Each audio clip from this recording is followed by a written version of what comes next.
Ice cream കഴിക്കാൻ എല്ലാവർക്കും ഇഷ്ടമാണ്, പ്രത്യേകിച്ച് ചൂട് സമയത്ത്. എന്നാൽ പുറത്തുനിന്ന് വാങ്ങുന്ന ഐസ്ക്രീമിൽ ആഡഡ് ഷുഗറും ക്രീമുകളും ഒക്കെ ഉള്ളതിനാൽ ഹെൽത്ത് നോക്കുന്നവർക്ക് അത് കഴിക്കാൻ ബുദ്ധിമുട്ടാണ്. ഇതൊന്നും ആഡ് ചെയ്യാതെ അതുപോലെ തീ പോലും കത്തിക്കേണ്ട ആവശ്യമില്ല. വളരെ സിമ്പിളായിട്ടും ടേസ്റ്റി ആയിട്ടും ന്യൂട്രീഷ്യസുമായ ഒരു ഐസ്ക്രീമാണ് ഇന്ന് ഷെയർ ചെയ്യുന്നത്.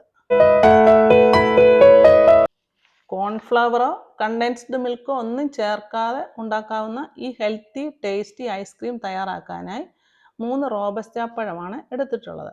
അതിനു പകരം മറ്റു ചെറുപഴങ്ങളും ഉപയോഗിക്കാം. ഇത് കട്ട് ചെയ്ത് എയർ ടൈറ്റായ പാത്രത്തിലോ അല്ലെങ്കിൽ സിപ്പിലോക്കിലോ ഇട്ട് ഫ്രീസറിൽ മിനിമം 1 മണിക്കൂറെങ്കിലും വെക്കണം. ഇങ്ങനെ ചെയ്താൽ മിക്സിയിൽ അടിച്ചെടുക്കുമ്പോൾ പഴം നല്ല സോഫ്റ്റായി കിട്ടും. അടുത്തതായി 1/4 കപ്പ് കാഷ്യൂനട്ട് 1/4 കപ്പ് വെള്ളത്തിൽ അരമണിക്കൂറെങ്കിലും കുതിർക്കാനായി വെക്കുക. കാഷ്യൂനട്ടിന് പകരം ബദാം വേണമെങ്കിൽ എടുക്കാം, പക്ഷെ അത് സോക്ക് ചെയ്യാനായിട്ട് കൂടുതൽ സമയം എടുക്കും. ഇനിയും ഐസ്ക്രീം തയ്യാറാക്കാനായിട്ട് ഫ്രീസറിൽ നിന്നെടുത്ത പഴം മിക്സിയുടെ ജാറിലേക്ക് ഇടുക. ഇതിൻ്റെ കൂടെ തന്നെ നമ്മൾ കുതിർക്കാനായിട്ട് വെച്ചിരുന്ന കാഷ്യൂനട്ട്സ് കൂടെ ചേർക്കുക. അതിൻ്റെ വെള്ളത്തോടുകൂടി തന്നെ ജാറിലേക്ക് ഇടണം. ഞാൻ വാനില എസൻസ് ആണ് ചേർക്കുന്നത്, അത് പിന്നീട് ചേർക്കും. എസൻസ് ഇല്ലാത്തവർ ഈ സമയം ഏലക്ക ചേർക്കാവുന്നതാണ്. അതുപോലെ മധുരത്തിനായിട്ട് ഈന്തപ്പഴം ഉപയോഗിക്കുന്നുണ്ട്, കുരുവില്ലാത്ത ഈന്തപ്പഴം. ഈന്തപ്പഴത്തിൻ്റെ അളവ് നിങ്ങളുടെ മധുരത്തിനനുസരിച്ച് കൂട്ടുകയോ കുറയ്ക്കുകയോ ചെയ്യാം. അതുപോലെ 1 ടേബിൾ സ്പൂൺ മിൽക്ക് പൗഡർ കൂടി ചേർക്കുന്നുണ്ട്.